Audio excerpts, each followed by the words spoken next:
See, you got gold, and you got plenty more to show.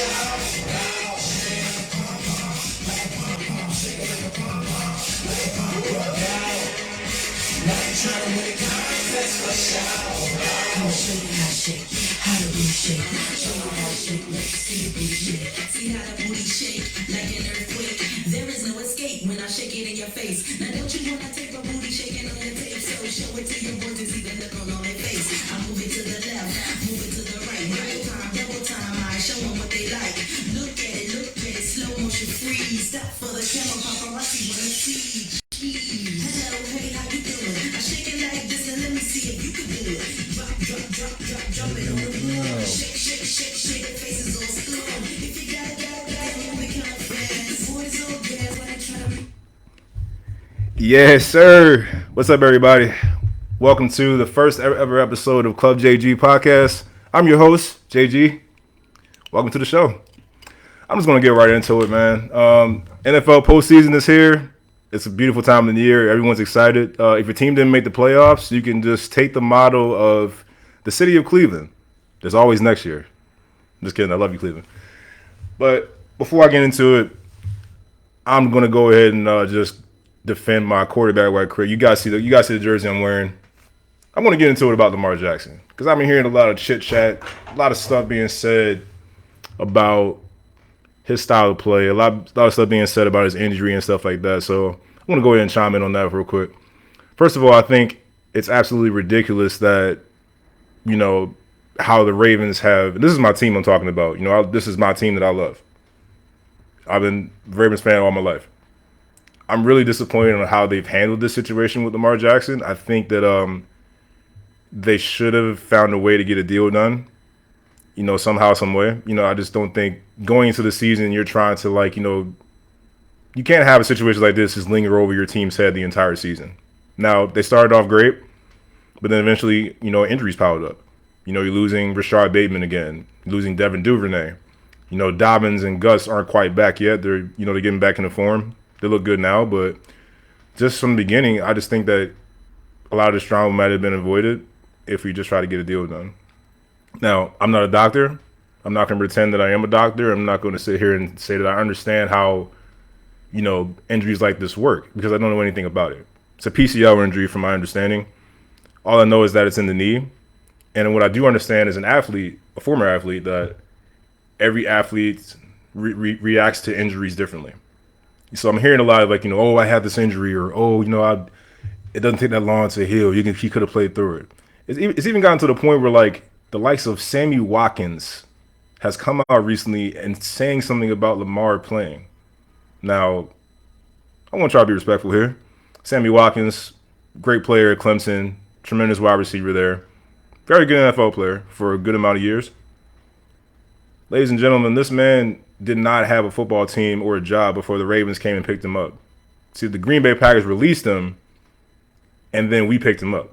The Packers, and what's funny is that the Packers started winning because they were bad. They were 4-8 at one point in time. And then they went on their run after they let go of Sammy Watkins. And then we picked this guy up. And now I'm hearing stuff like, oh, you guys are going to see playoff Sammy. Bro, playoff Sammy?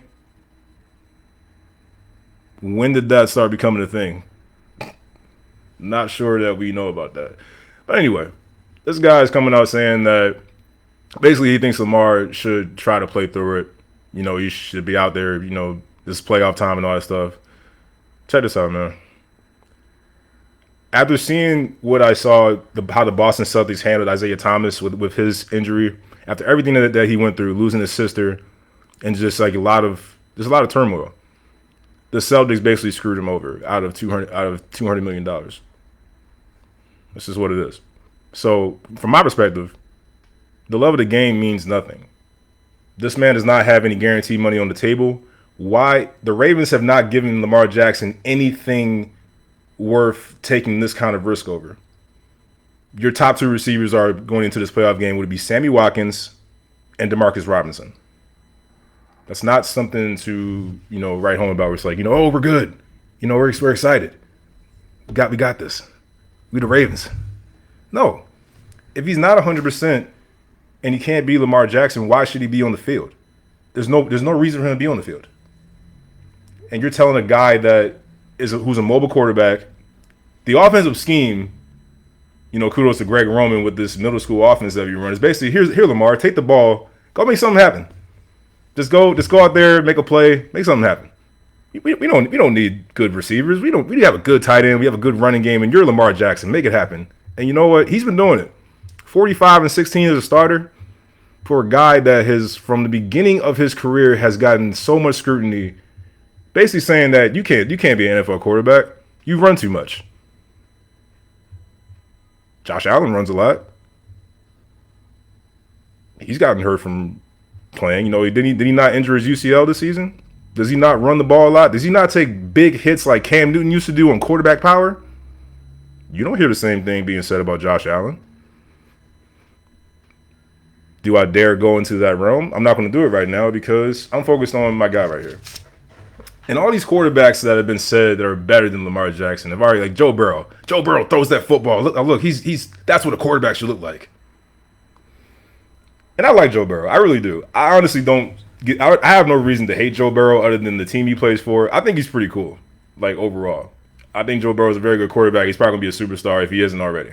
But Josh Allen, Burrow, Justin Herbert. There was a time when Kyler Murray was in this conversation of being better than Lamar Jackson. Now, Kyler Murray just had a serious injury. We wish him nothing but the best. We want him to get back as quick as he can. But these guys, here's the common thread. Josh Allen, we give you Stephon Diggs and Gabe Davis. Are we going to sit here and say that Buffalo has the same success? Does Josh Allen be the same in the same conversation if there's no Stephon Diggs? I don't think so. I'll take a step. What about Jalen Hurts? Last year, Jalen Hurts was in the conversation of maybe he shouldn't even be in the NFL. Maybe he's not an NFL quarterback. He's not, he's not going to make it. Philadelphia said, nope, this is what we're going to do. Not only are we going to build an offense around your skill set, but we're also going to get you weapons. We're going to get you a threat. Go out and get A.J. Brown, monster. Draft Devontae Smith, beast. Dallas Goedert, beast. Miles Sanders, very good running back. Defense at all three levels, complete. Philadelphia should go to the Super Bowl. In fact, it'll be a huge disappointment if they don't go to the Super Bowl. Now, I know San Francisco's out there. They are a threat. They very much are a threat. They have weapons on their offensive side of the ball, and they have a great defense as well. But, Brock Purdy, all you got to do is not screw up, man. Look, give the ball to Christian McCaffrey. Give the ball to George Kittle. Give the ball to Debo. Just don't screw it up. That's all you got to do. Justin Herbert, you got Keenan Allen, you got Mike Williams. You got guys, man. You got Austin Eckler in the backfield. You got weapons. You're finally in the playoffs. Congratulations. Justin Herbert, you're in the playoffs, buddy. Congratulations. Now I'm not gonna put all that on you because you played through. Justin Herbert played through some injuries this year. He played through a bad rib injury that we saw that Monday night in Kansas City, and we saw his receivers kind of go down and just get back. So we understand that. But my common denominator is that look at the guys I just mentioned that are these quarterbacks are throwing the ball to. Who has Lamar Jackson had to throw the ball to? I go back to his MVP year. I'm going to do it because even after winning unanimous MVP in the NFL playing quarterback, he still gets disrespected. He still is getting questioned whether he can really play the game of football at the quarterback position. Ridiculous. He won unanimous MVP. You want to know who his top two or three receivers are? Marquise Brown and Willie Snead and Miles Boykin. We even know where Miles Boykin is right now? Willie Snead. We know Marquise Brown's in Arizona, sitting at home because Arizona missing the playoffs. Wanted to play with his boy. Wanted to be more involved in the offense, so to speak. This is what he wanted to do. He wanted to leave. That's who he had to throw the ball to, and Mark Andrews, basically a tight end trying to fill in for the wide receiver position because we just didn't have a threat out there. So, hey, let's throw it to Mark Andrews. This guy won unanimous MVP. Those were his weapons. Josh Allen hasn't won an MVP. Joe Burrow hasn't won an MVP. Justin Herbert hasn't won an MVP.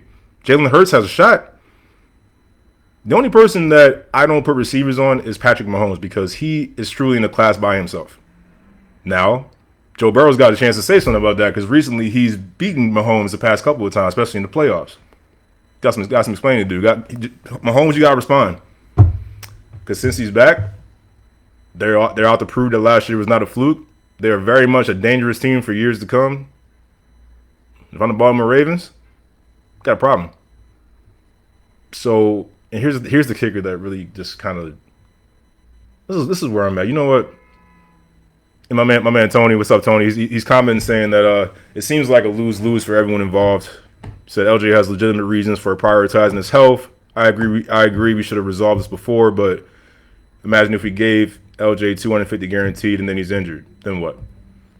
My response to that, my brother, I would say that at least he got paid because injuries are a quick way to lose money when you come to the negotiating table and you ask for what you want.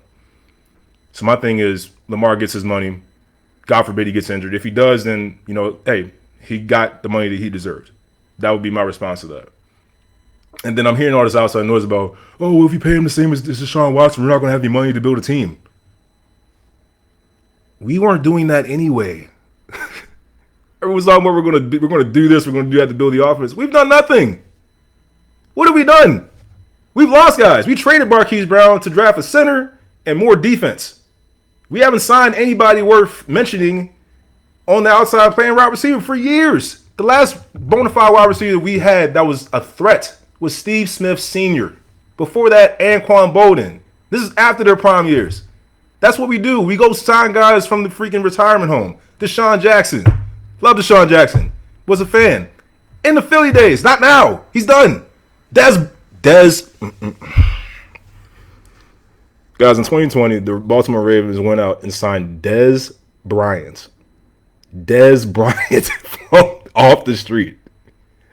If that's not an indictment against your wide receiving core, I don't know what is. You went out and got Dez Bryant. We know Dez Bryant is a Cowboy. How about them Cowboys? The X. That's who Dez Bryant is. You go out and sign this dude in 2020. He came off a bad Achilles injury before when he was with the Saints. No laughing matter there, but come on, man. He's done. It comes for everybody. The great Jerry Rice, one of the greatest receivers of all time, his time came. It's all right. It doesn't make you any less of a great player, but dude, you're not it right now. And that's who you go bring in to help Lamar Jackson? All right. Deshaun Jackson, yeah, let's bring this guy in. He plays, 2.5 games, and then we cut him anyway. He's not on the team anymore, guys. He's not even on the team anymore. We cut him. So why do we bring him in? What was the point? I don't get it. I don't get my team for the life of me. And then it all comes down to him. He gets the blame. He's getting scrutinized because he can't get back on the practice field. He can't get back on the field. Everyone's thinking, he's just holding out for the contract. Now, it's possible. I'm not going to sit here and say that it's not possible that the contract is not a factor. Yo, no guaranteed money, and you're asking me to risk my health to potentially have a worse knee injury, and then I'm out for a full calendar year, and I'm not getting anything that I want to get for my contract. You're asking me to do that? And you've done nothing to help me on offense? No. I'm with Lamar. You're not right. Don't play. Forget freaking loyalty, forget, love of the game, all that stuff. None of that matters in the pros. These owners in the NFL don't care about that. They want to make their money and they want to win games. They want their guys out there, whether they're good or not. Who thinks John's a trial for the Ravens?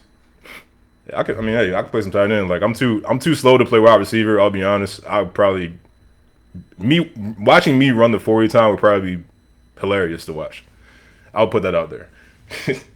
But hey, back to my point, man. Like, hey, I just think he should just sit down, just relax, get healthy, man. Like, and God, hey, who knows? I've seen crazy things happening during playoff time, man. Maybe the Ravens can pull off an upset. Maybe we won't lose by 40 like everyone thinks we are. Everyone's like, the Ravens will probably lose by 30. Joe Burrow, the Cincinnati Bengals. Who they? It's the jungle. Nobody worry about them. We already beat you. You owe us. How about that, Cincy? I got respect for you. Love Joe Burrow. I'm a fan of Jamar Chase. He's a bad boy. Joe Mixon, I don't like, really. I think I'll keep my words to myself there, but Joe Mixon's kind of not my favorite. But yeah, I respect Cincy as a team. My problem with the Ravens is that we're so content with being a respectable playoff caliber team, and we don't do the things that we need to do to make a championship team. Because look, there's respectable teams, then there's championship level teams, and then there's the Cleveland Browns. I'm gonna have a lot of Cleveland jokes throughout these episodes. I'm just gonna let you know right now. We're somewhere in that stratosphere of respectable team, so I'll give you that. But hey, how long do you want to be respectable? Because respectable doesn't get you championship rings. They don't give you banners. Oh, we gotta watch out for the Ravens. Like, give them their respect. But when are we going to start spending the money and changing? We have this whole perspective where it's like we got to stay the Raven way, like run the ball, stop the run, play good defense, respectable quarterbacking. It's got to change. Or we're just always going to be this respectable team stuck in the middle where it's like, yeah, we're in the hunt for the playoffs. Might even win a game. Good season. I remember once upon a time that wasn't good enough. Just getting to the playoffs, just winning the game. One thing once upon a time that wasn't the standard. That wasn't the culture. I'm challenging the culture because I just don't understand like why we just continuously don't make moves that we need to make. The Ravens just paid Roquan Smith $100 million. The guy just got here. Great player. I think Roquan Smith has a chance to be probably the best linebacker we've had since 52. Baltimore knows who 52 is, obviously. So it was right to pay him. We want to keep him here for a long time. But yo, Lamar been with you 5 years, 5 seasons, and this guy just got here. And you paid him already? After a few games? How do you think Lamar Jackson would feel seeing that? So that's how we rolling? I've been your quarterback for 5 years. I am the offense. Yeah, he is the offense. And you paid Roquan Smith. Great player. From what I hear, the Ravens seem to really like him. Patrick Queen has been astronomically better since he's joined the team. I mean, astronomically better. Patrick Queen was pissing me off. I gotta be honest with you. I was upset with him. Man's missing tackles left and right. Can't cover to save his life. Roquan Smith comes in, simplifies everything for Patrick Queen. He's taking off. My brother, you have no right to be upset about not making the Pro Bowl. I saw what you tweeted when the Pro Bowl announcements came out. No, you should not be upset. You should be thanking Roquan Smith for elevating your game because a lot of people in Baltimore wanted you gone. They thought you were not worth extending. So you should be thanking Roquan Smith right now. Very much. You should be happy for him because he made the Pro Bowl. He deserves it. It was evident the moment he came into Baltimore. He was good. He was good on a bad team before that. We knew who Roquan Smith was with the Chicago Bears. The Chicago Bears weren't that good. Shout out to Justin Fields. Like, hey, I think he's picking it up. I think he's doing well. There's been a lot of chit chat about him potentially being traded for this #1 pick, which Houston stupidly let go to Chicago by winning the game instead of not winning. So hey, Houston is what Houston will do. I think that's kind of ridiculous to trade Justin Fields. Although look, Bryce Young is a great player. It's one of my favorite teams. Alabama! I'm excited about that. But you don't trade Justin Fields for Bryce Young. I feel like that's kind of over the top. Because again, it's about what's around you. Justin Fields is a good running game.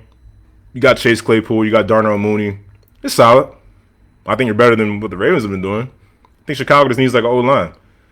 So if I'm Chicago, I probably wouldn't do that. I think it'd be a little messed up. This isn't like a Kyler Murray, Josh Rosen situation where it's like Josh Rosen clearly sucks. We messed up, taking him in the top 10. Let's get Kyler Murray. That was kind of everyone was cool with that. It made sense because look, we don't know where Josh Rosen is these days. The last time I saw Josh Rosen, he was in Atlanta, throwing I think back-to-back pick sixes.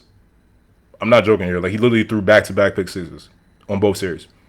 And I was like, yeah, Arizona was right. They did the right thing.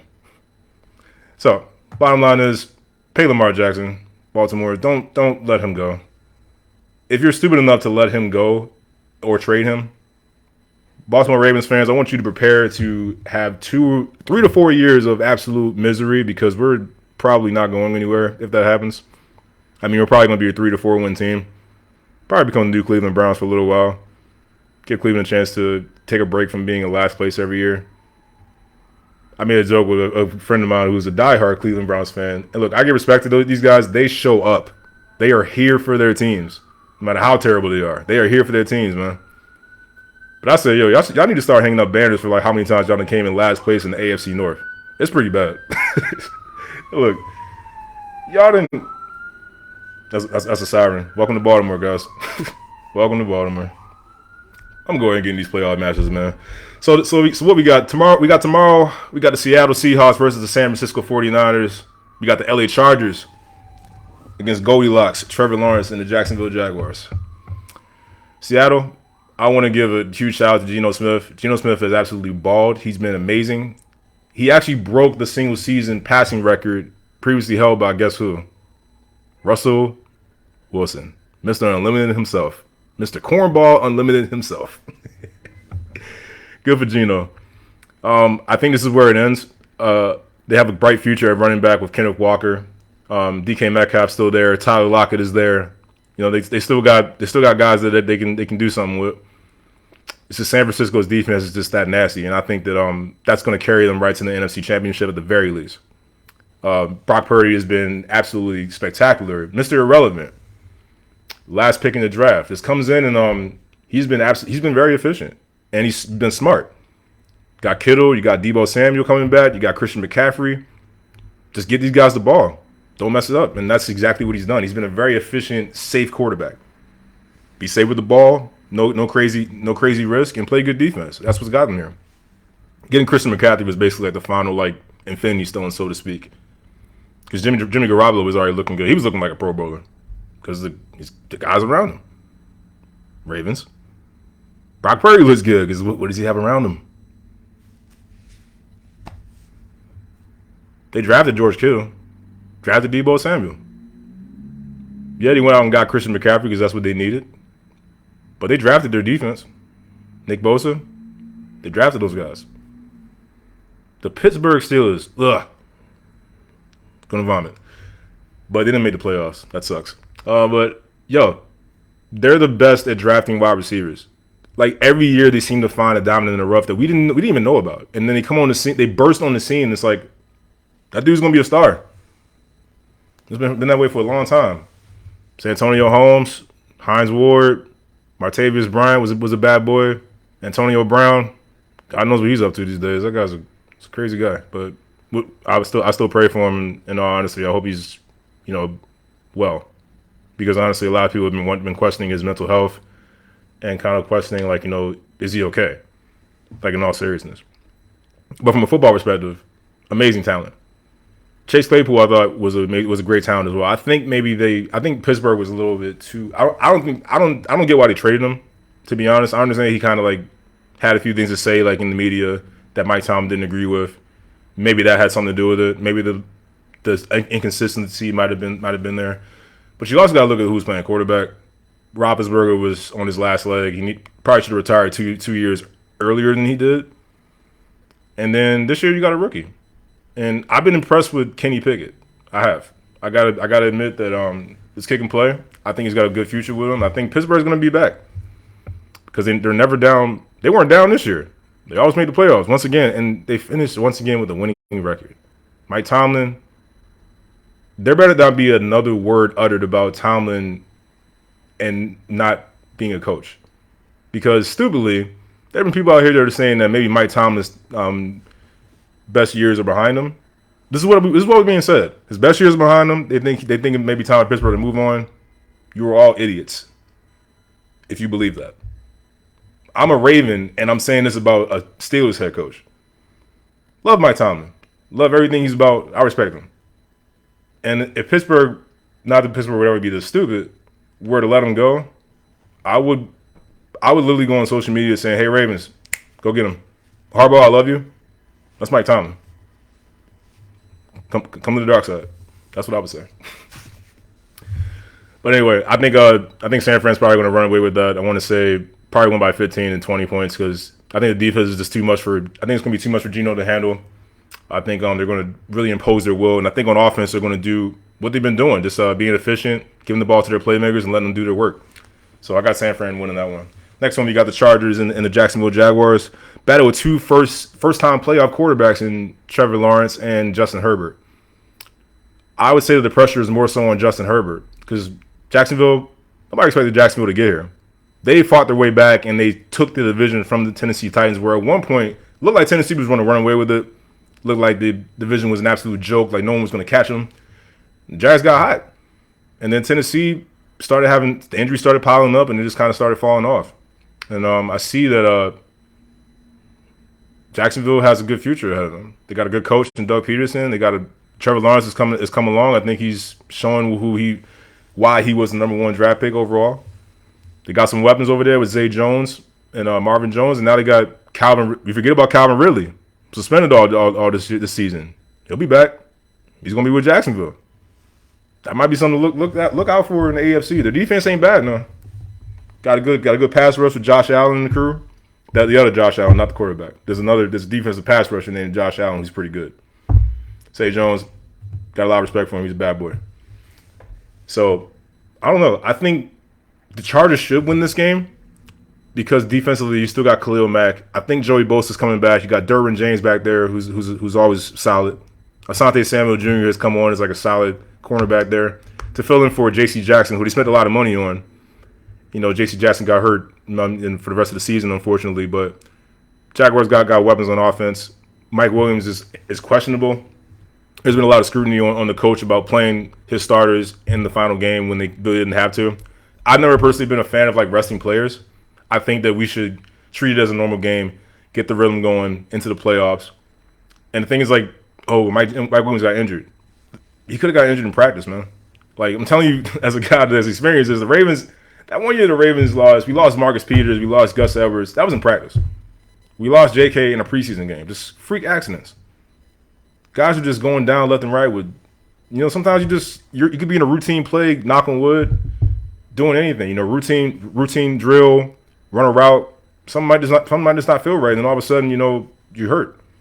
So it literally could have happened anywhere. So I've never been a fan of resting players. I think rhythm is very important going into the playoffs, whether you have a bye or not. And you just pray that hopefully there's no injuries that go along the way. So I think the Chargers win this in a close one. I want to say maybe about 3. Go along the lines of like 20-17. Jacksonville puts up a good fight. It's good for the fans down there in Jacksonville. It's been a long time since they had like a playoff game, let alone in prime time. So I think they're going to enjoy it. It's going to be loud. It's going to be rowdy. They're going to be excited. But I just think Jacksonville's not really there yet. The more pressure is on Justin Herbert because all this talk about how Justin Herbert is the second coming of Brady. All this, he's the prototypical quarterback. All this other stuff, and then the coach, kind of on the hot seat. I think that if he loses this game, I think he might be out of a job because you've already had a lot of pressure for getting Justin Herbert to the playoffs. Like you should have been there with this team that you have and all these weapons that you have. So now that you're here, you can't go out losing to Jacksonville. Now again. Jacksonville's come on. They're better than what we thought they were. You can't go out like that. So Chargers should win this game.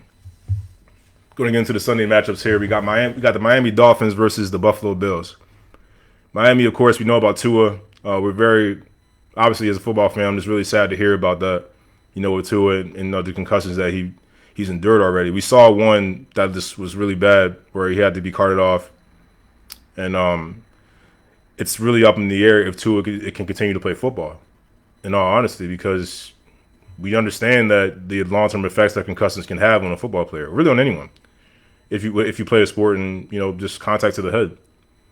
I'm worried about Tua the person. I'm worried about Tua's long-term health. I don't care about football right now with him. I just want to know that he's going to be all right as a person. And we worry about the long-term health. Now, they have great doctors that are helping them and working with them and just trying to do the best they can to determine if he can play again. Because I would just kind of say forget about this season, just kind of see like where we are for next year, and just again, there's like I would look at the person before I look at the football player first. From a football perspective, I think Miami has absolutely no shot in this game, no shot. I think Skylar Thompson is starting the quarterback. You're telling me that guy's going to go into Buffalo, especially now. and pull out a win out there, I wouldn't put my money on that. Buffalo's obviously riding high emotionally. Damar Hamlin, thank God, Damar Hamlin is home. He's back in Buffalo. He's recovering.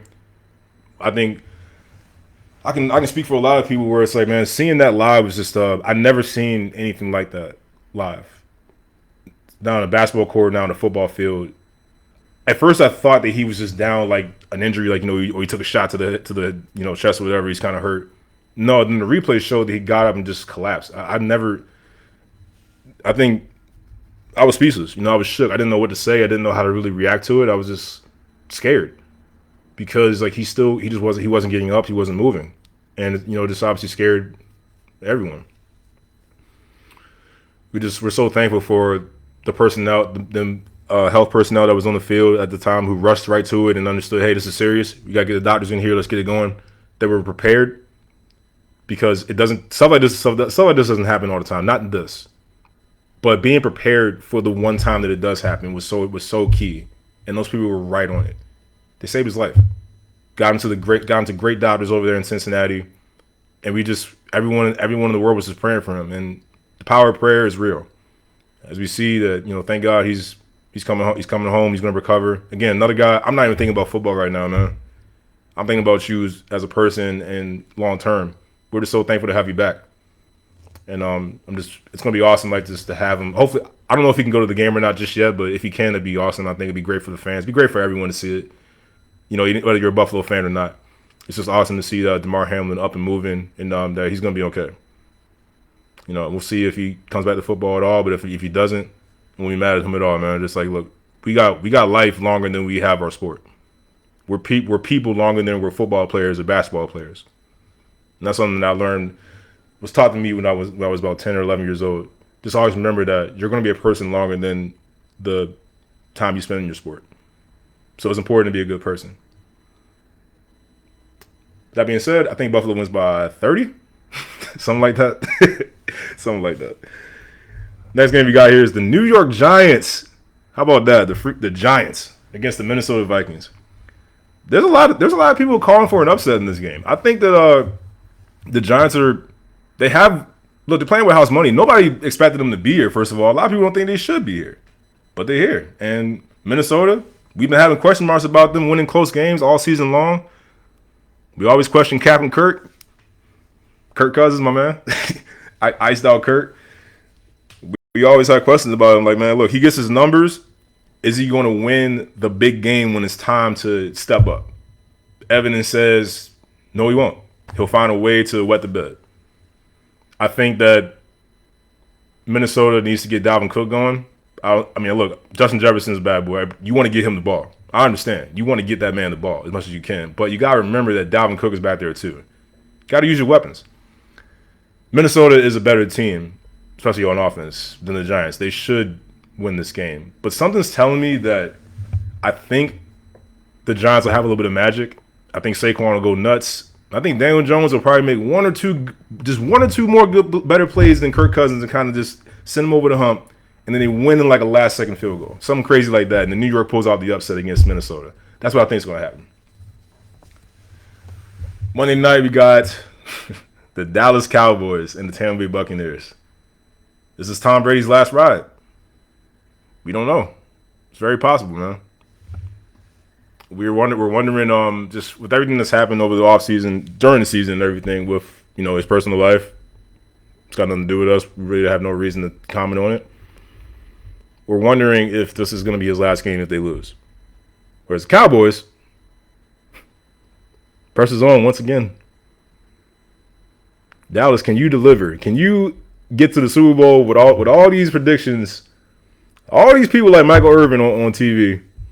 Talking about the Dallas Cowboys are going back to the Super Bowl, all because of Dak and Zeke and that finger licking good defense. Micah Parsons, DeMarcus Lawrence, Travion Diggs. We have everything we need. I gotta tell you, Michael Irvin is tremendous television. I love Michael Irvin on TV. I gotta tell y'all, man.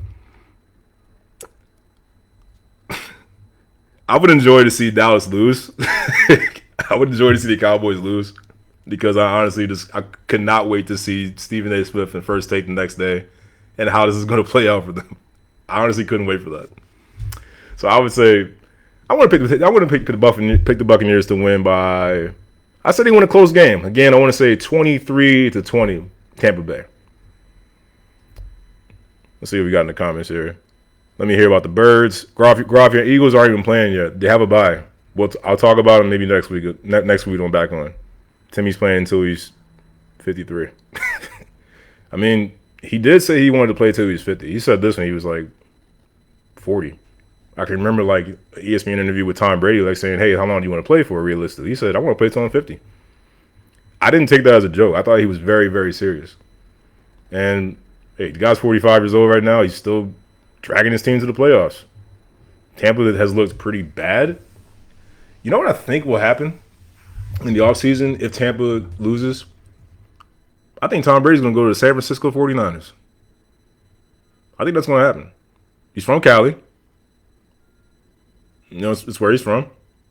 San Fran has a great team line with him. So, like, why would you not try to go? And you, Tom Brady, why would you try to not go to the best team and try to win another Super Bowl? Because this man wants to have a ring for every finger. He's got 7. No one thought that was going to happen. What I got over here? Change your coaching staff. Ravens are going down Sunday. Whatever. Yeah, I'll tell you who needs to go. Greg Roman. That's who needs to go. The offensive coordinator who is, I don't even want to call him an offensive coordinator because that's not an offense we have out there. That is give Lamar Jackson the ball and make a play. That's the offense.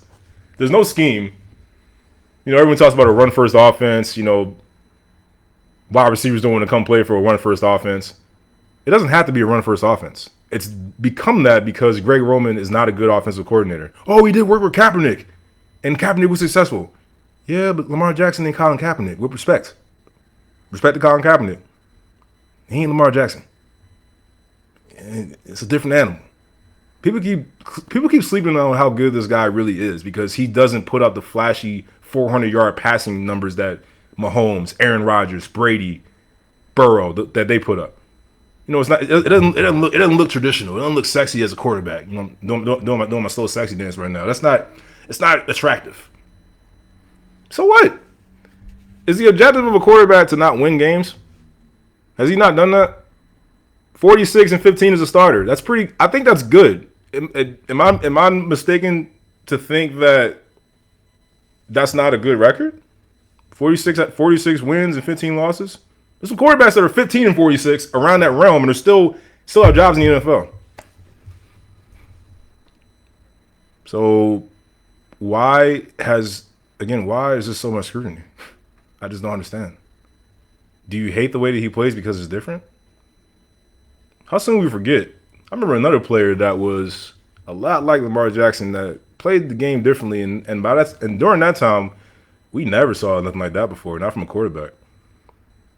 I'm talking about Michael Vick redefining the quarterback position. Defenses had no idea what to do because they never saw nothing like him before. They ain't seen nothing like Lamar Jackson either. He's shattering Michael Vick's records. Pretty soon it's going to be like, oh, he's the first Lamar Jackson. Who's going to be the next Lamar Jackson? Not the next Michael Vick. Who's going to be the next Lamar Jackson? That's how good he is, and he made me a believer in 2019 during his MVP run when we went to LA. To be honest, I wasn't sold yet. I'll be honest with y'all. I wasn't completely sold on him yet. I had to see more. And then that Monday night game against the Rams are coming off of a Super Bowl run. They got Jalen Ramsey. They got Aaron Donald and the crew back there on defense. Jared Goff with Todd Gurley, Cooper Kupp, Brandon Cooks. Like, I'm thinking, this might be a tough game. Lamar went out there and shredded them, running the ball and passing the ball. How about that? He passed it. He had passing touchdowns for the guy that can't throw. This is the guy that can't throw, right? You know, needs to convert to a receiver. You know, can't read defenses, can't be precise with the football. That's who shredded up a team that just made it to the Super Bowl. That was a good team. Still wasn't good enough for him. Had me sold. I was like, yeah, he's our guy. We made the right call. I was very proud to hear that. So, last game of the weekend, the Baltimore Ravens against the Cincinnati Bengals. I gotta be objective. I gotta keep my heart out of this. Lamar's not playing. I think we might have Tyler Huntley. I hope we do. Because after what I saw from the third-string quarterback, Anthony Brown, I think someone needs to kind of sit him down and just kind of like, look, man, think your time yet. Some bad turnovers. I think he had 3 turnovers in total. And then, let's not forget about playoff Sammy. Playoff Sammy. Sammy Watkins. I'm not calling you playoff Sammy. Sammy Watkins. Had a good catch and run. Instead of getting down when we had the lone chance to get back into the game. That was, the literal last chance for us to get back into the game. Amazing we even had a shot to get back in the game. This guy says, I'm going to be a tough guy. I'm going to try to get 1 or 2 more yards with 3 guys on me. Fumble. That's playoff Sammy. And now he's got the nerve to make comments about Lamar not playing. Bro, you lucky you even have a job right now. Don't do that. When you come to Lamar Jackson, you come at the city of Baltimore, quite frankly, because this city's behind him wholeheartedly. So I can't imagine like the uproar that can and will happen in this city if the Ravens just let Lamar go. I really honestly can't imagine. But back to the game, I'm just going to be objective here and say that Cincinnati is going to win. They just have a better team. And they should possibly go back to the AFC Championship. That's what I would say if I was going to be objective. I'm not going to be objective in this show. I'm picking the Baltimore Ravens to win by 3, 17-14. And I'm going to tell you exactly how they're going to win. They're going to we need to turn the clock back. Let's turn the clocks back to 2000. First Super Bowl run. Trent Dilfer was our quarterback. Remember him? Trent Dilfer. We had Jamar Lewis running the football. And then we had an all-time, just a fantastic defense. Yeah, I said it. I said the Ravens are going to win by 3. That's what I said. And we're going to do it by doing this. We're going to run the ball. This is what we should do. I'm not a football coach. I'd be the worst football coach of all time. Like probably the worst. I never played. I watched the game a very long time. I enjoy it. I never played football. But I think that J.K. Dobbins, Gus Edwards, good offensive line, no receivers, a couple of good tight ends. Run the football. Use J.K. Dobbins. Use Gus Edwards. And then after you run it, I don't care if you got to run it 50 times between the two of them. 30 carries for Dobbins, 20 for Gus. Do what you got to do. Huntley, Anthony Brown, do a couple quarterback read options. Get some yards. And then when they bite, hey, Mark Andrews, Isaiah Likely, give me a few. Run that clock down. Justin Tucker, get us 3 points. Bring out that defense. Roquan Smith, what's up, man? You just got paid, bro. You just got paid like most guaranteed money in NFL history for a linebacker. What's up, bro? This your time. Like I said, I think you are literally. I think he's the best linebacker we've had since Ray Lewis. That's how highly I think of Roquan Smith. And he got paid. He deserves to be paid. I am glad that the Ravens at least didn't screw that up. We done screwed everything else up except Roquan Smith. Thank God. We did something right. Marlon Humphrey, Marcus Peters, Juice. What's up, man? Juice, where you at? Is Juice back? Is Marcus Peters back? I want to know if Marcus Peters is back. Come on, man. We love you here. We need you out there on Sunday. If we're going to have any shred of a shot. And I think that's a game plan. Yeah, it's going to be hard. Jamar Chase is really good. T. Higgins, very good. Burrow, he all right. Joe Mixon, yeah, he's good. Hayden Hurst, a former Raven. He's a threat. We got to play lights out on defense if we're going to have a shot. But on offense, for the love of God, do not throw to these wide receivers. If you do, make sure they are wide open. Nobody should be near them. Because I'm not throwing a 50-50 ball to Demarcus Robinson. I'm not throwing a 50-50 ball to Sammy Watkins right now. Absolutely not. So those guys better be like 10 yards away from any kind of, defender for me to throw the football to them. Otherwise, I am running the football. Bengals score. You know what? You're right. Bengals can score more than 14 points. So I'll say this: 20-17 Ravens. Like that better, Kayla? I gave you 17 points, not 14. That's my pick. I'm sticking with it. I'm not being objective. I'm going off of emotion because I love my team. I think we can do it if we do the things that I just mentioned. Throw the football less. Use the running backs that we have who are pretty good, and defense has to step up, man. Step up. Since you already don't like the way we play, good. Do the same thing, maybe worse. Y'all don't like how you play defense? Look out, because we don't like you, and you don't like us. We respect you, but we don't like you. We're going to take a quick break right now, and we're going to talk a little basketball. How are the LA Lakers doing this season right now? As you can kind of see, not so great, but we'll get into that more. Have the Warriors started making a comeback? Are they primed to make a run to come back to the Warriors that we know? And a whole lot more. It's Club JG. Be right back in a little bit.